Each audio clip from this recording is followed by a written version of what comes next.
আসসালামু আলাইকুম। কি অবস্থা সবার? আজ রোজার দিন।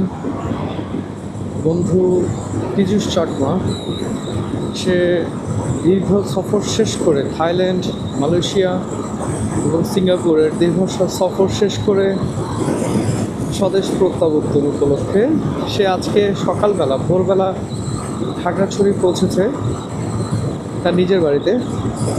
তো আমার হঠাৎ করে মনে হলো আমার গিয়ে তাকে একটা সারপ্রাইজ দেওয়া দরকার। তো যেই ভাবা সেই কাজ, আমি রোজা রেখে রওনা দিলাম খাগড়াছড়ির উদ্দেশ্যে।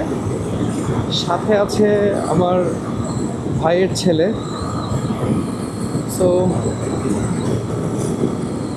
আমি এখন খাগড়াছড়ির পথে, রাস্তা একদম খালি, ওয়েদারটাও ভালো, প্রচুর রোদ আছে